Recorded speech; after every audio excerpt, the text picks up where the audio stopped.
Okay, Carolina rig, one of my favorite ways to catch fish.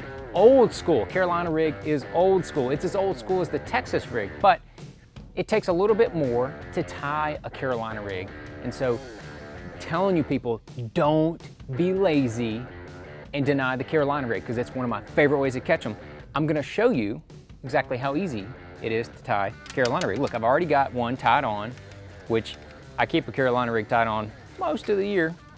And you know, got the old ball and chain, got the Missile Baits Baby Destroyer, it's probably my favorite Carolina rig bait. So I've got it on a 7.3 cash and medium heavy rod. I like a longer rod. 7 foot, I'd say is minimum. Like a high speed reel, 7-to-1 Daiwa Tatula. So you don't want too slow of a reel, because you're gonna have to pick up a lot of slack when you get a bite. It's just a couple things on the rod, but this is a 20-pound Sunline sniper shooter as a main line. I like 20-pound probably most of the time, but if you don't want to, you know, I've caught plenty on 16 if you're not going heavy with the weights. 16, 18-pound test is fine. You really don't need more than 20. And I don't like braid on my main line. Just don't. I've tried it, just didn't like it. So let's say, all right, we're fishing this rig right here, and uh-oh, I broke off. Oh God, I've got to tie a Carolina rig. So we're gonna look around in the boat, find the parts and pieces that we need, and I'm gonna show you what they are. I've got my little box right here. Got my little box, my little Carolina rig box. First thing you're gonna be grabbing is one of these Spro power swivels. This is the number 6 size. It's 80-pound test. I don't think you're gonna be Carolina rigging and break off 80-pound test. So that size 6 swivel is perfect. And that's what this is right here. Found that guy. So that's the size 6 swivel. That's kind of the basis. I'm just gonna go ahead and get that prepared. And I'm gonna show you the hook that I used on a Carolina rig. And for many years, I've been using the Gamakatsu offset shank round bend worm hook, the 3/0, for most of my rigging.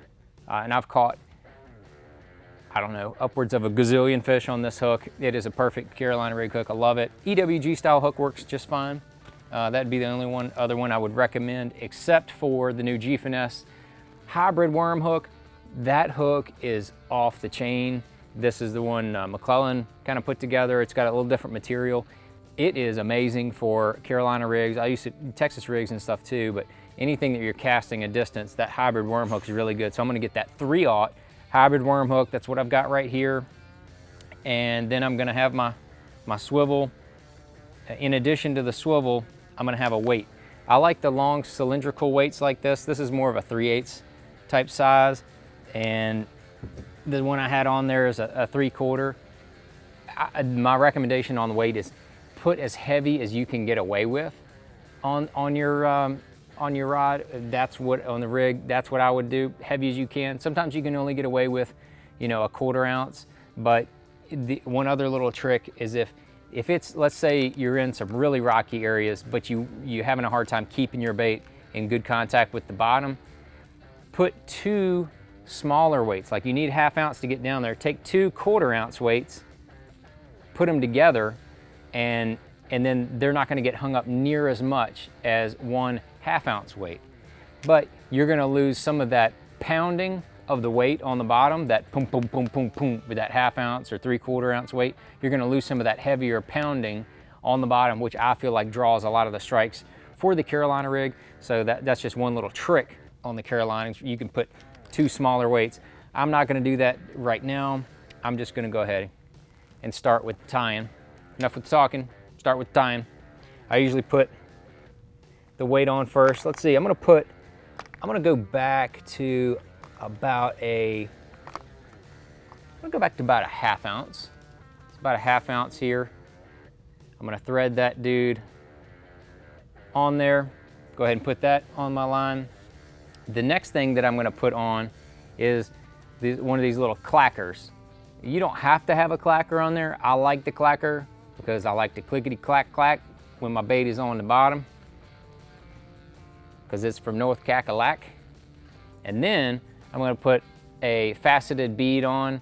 I like the red. I don't think the color really matters too much, to be honest with you, but I put a little faceted bead on there.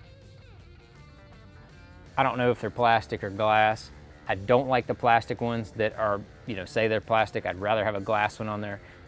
I think they hold up a little bit better. And then when they chip and they break, it's obvious. You can see that they break, and then you want to make sure you keep a new one on there. You don't want to use the same faceted bead forever and ever and ever.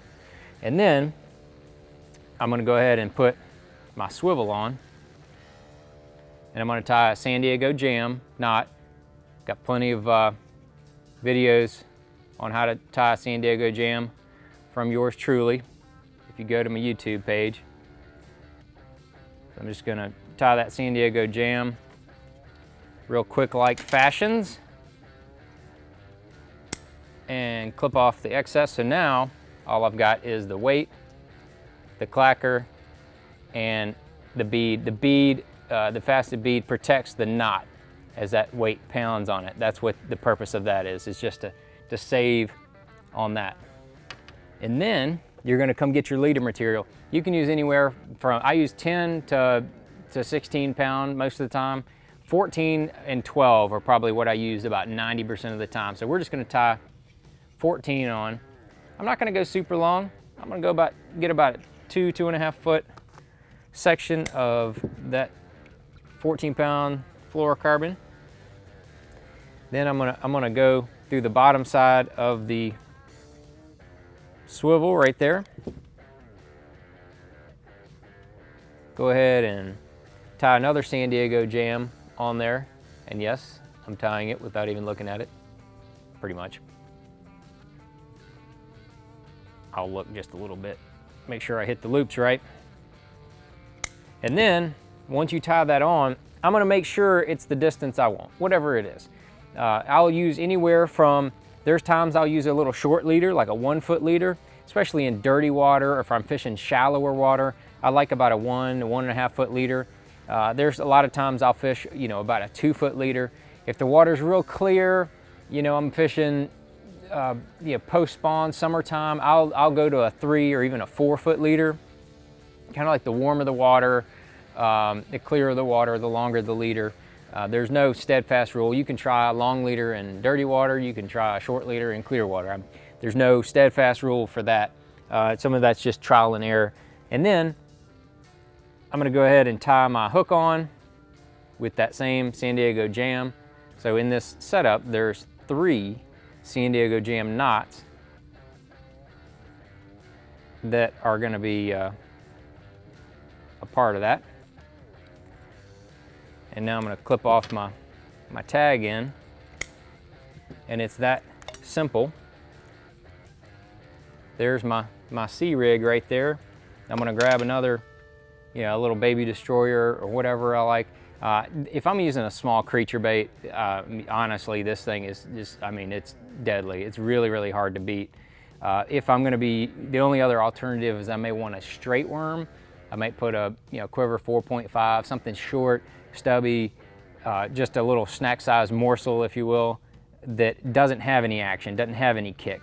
But I'm gonna thread that bait on there so that the hook and the bait and everything is perfectly straight. You can see that that's not twisted, it's not crooked in any way, because when I drag that Carolina rig, I want my bait to go straight through the water. The little legs on the back are gonna do its kicking thing, but I want that bait to come straight through the water.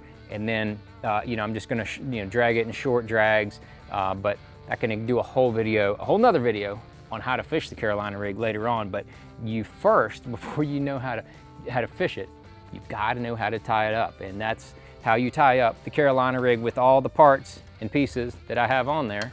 And then the other little trick I'll tell you is, you see how that weight is hanging and banging? Just take that weight and just swing it around about 4 times. And now it's not going to get hung on everything. That's a big Carolina rig trick from fishing Carolina rig for 25 plus years. So I hope you enjoyed that. If you have any questions, be sure to hit them up down there in the comments. That is how I tie the Carolina rig.